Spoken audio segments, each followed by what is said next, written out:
Денеска првото кафе го пиеме со Ерхан Шукри, професор, диригент и виолинист, а воедно и уметнички директор на годачкиот оркестар Арко. Денес ќе го испиеме првото кафе со него и ќе му посакаме добро утро. Добро утро, благодарам на поканата.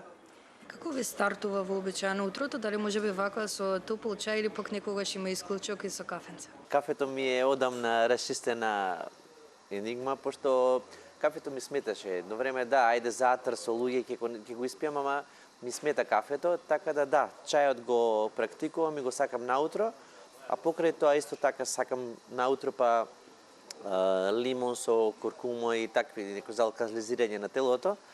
Али генерално чајот ми е утринскиот прв пијалок што го почнувам денот.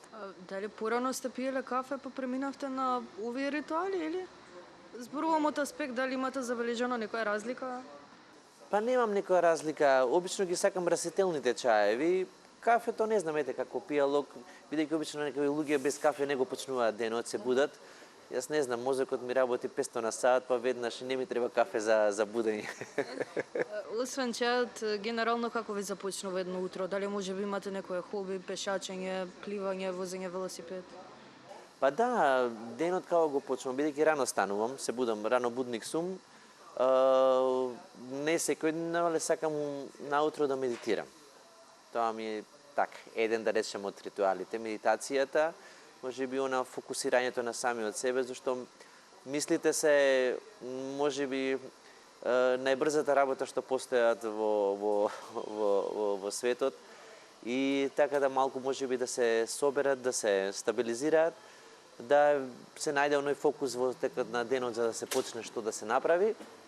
А покрај тоа, знамете некој пат, мислам и покрај пијалокот со чајот или алкализирање со лимон, обожувам во последно време, наназад неколку месеци, и смуди да си направам, така да тоа е, знам утрински вежби некој да си направам чисто мене што ми треба за моето тело. Велосипедот не наутро, ама знам во попладнени часови или навечер да го практикувам. Бидејќи велосипедот па многу ми исполнува и ми дава една друга содржина во однос на тие лични мои активности што сакам да се ги посветам на себе. Си практикувате здрави навики, тоа е навистина за пофалба. Па сега здраво, нели некој пати се постава прашање што е здраво, но можам да кажам некои работи што мене ми пријат и мене што ми се згодни, сакам да се ги практикувам за да се чувствувам удобно и пријатно. Сега ќе започнам со вашата професија, вашата кариера, односно кога и на кој инструмент за прв пат почнавте да свирите, како започна таа приказна? Додека ми го поставивте прашањето, се сетив првиот инструмент уште како дете, бев многу мал, тоа беше тарабука беше. Домашна тарабука, татко би бидејќи исто музичар, се собираа неколку музичари во домот и они се спремаат, знам, имаа концерти, снимаа плочи и се сеќавам ја покрај нив ќе се приклучив со тарабуката. Иако тоа, нели, тоа се тие детски први почетоци на као да бидеш дел од екипата. После тоа се сеќавам за брзо време на некоја 5-6 годишна возраст, кај некој комши донесоа пијанино, па јас онака среќен радошен трчав, што се вика и бос по скалите за да стигнам кај нив дома и да го пробам клавирот. Инаку првиот инструмент кој реално почнав да го изучувам, тоа е виолината. На моја 9 годишна возраст тогаш почнав виолината да изучувам во музичкото училиште. Кога напоменавте вашиот татко, имено вие потекнувате од музичко семејство, Рамадан и Мерсиха Шукри. Какво влијание имаат тие врз вашата музичка дејност? Па сега, вака би рекол, сестра ми е помала од мене и да речем на некој начин во тие години можеби не беше таквото влијание од незина страна. Татко ми можеби директно не, но индиректно да кажам бидејќи он е контрабасист и како дете го слушав како свири контрабас и јас стално ја кажувам таа анекдота, сакав ја да свирам со него, па ќе го фатев крајот на другото, на гудалото од другата страна на врвот, па мислев ќе го исечеме контрабасот и некако ми остана така тоа и затоа и посакав виолина да свирам.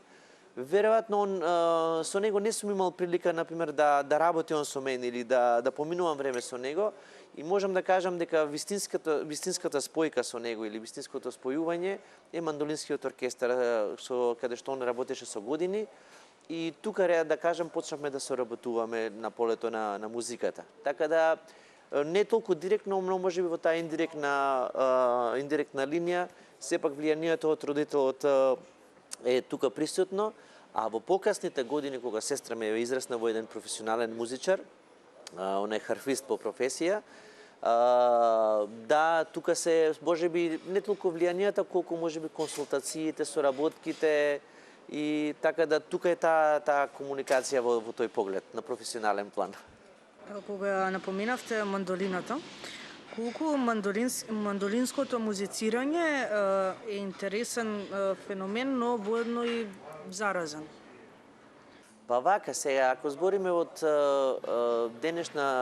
денешната состојба што е, и ако е направиме паралела можеби минатото, мандолината во Македонија има голема традиција. Во денешно време, за жал, таа замира и е на некое, да кажам, ниско ниво. Порано секој училиште имаше мандолински оркестар. Значи, немаше приредби, настани и јубилеи на училиштата каде што не настапува мандолински оркестар и обично хоровите, што се негува како две секции.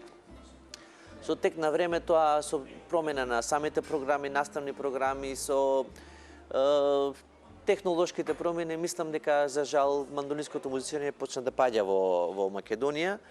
А мандолината, пак велам, има голема традиција и за мене лично е од голем национален интерес за државата, бидејќи е едно одбележје и еден субјект што, барем јас сум го доживел тоа, каде што и да сме патувале во светот, секој пат сме се враќале со награди, со представување на нашата држава. И иако е на аматерска основа кај нас во нашата држава, сепак било представување барем на најголемо ниво, на професионално ниво, бидејќи почнувајќи од татко ми, он мандолинското музицирање го постави на многу високо професионално ниво. И затоа можам да кажам дека мандолината е едно национално обршје на нашата земја и е дел од културниот идентитет на Македонија. Па се надеваме дека таа мандолина пак ќе се врати на старите води што беше и дека и понатаму ќе се негува, ќе се задржи како традиција. Пред околу 20 на години, ако не се лажам, е основан Годачкиот камерен оркестар Арко. Што значи неговото име Арко? Арко потекнува, значи од каде Арко потекнува од зборот арка. Арка значи нели ова мало бродче или така натаму. Сега ние како годачи, пошто бидејќи јас сум сепак виолинист во основа и работам како професор во Државни музички балетско училен центар Илија Николовски Луј, за годачките инструменти користат гудало. Значи тоа е арко, свирење, начин на свирење на виолината. Тоа е арко, има и пицикато, така да потекна од таму самиот збор и почна приказката точно во 2003 година почна приказката. Приказката почна од моите поранешни ученици во музичко, бидејќи јас уште во основното музичко образование им организирав камерна музика и они кога завршија основно продолжија во други училишта, други гимназии и други исто со професионални ориентации, но сакаат да музицираат.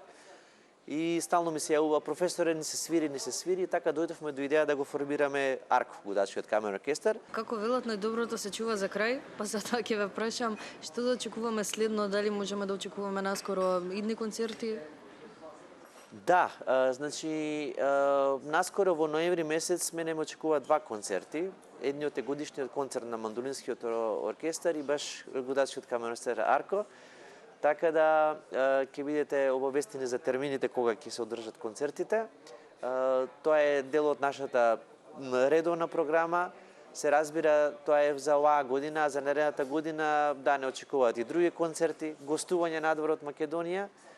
Така да благодарам еве што не поканевте и што имаме прилика баш за прв пат на вашата телевизија да ги најавиме двата концерти што ќе се одржат во ноември месец. Ве благодарам многу за одвоеното време и што имавме можност за еден ваков убав разговор. Благодарам на поканата, благодарам на убавиот разговор.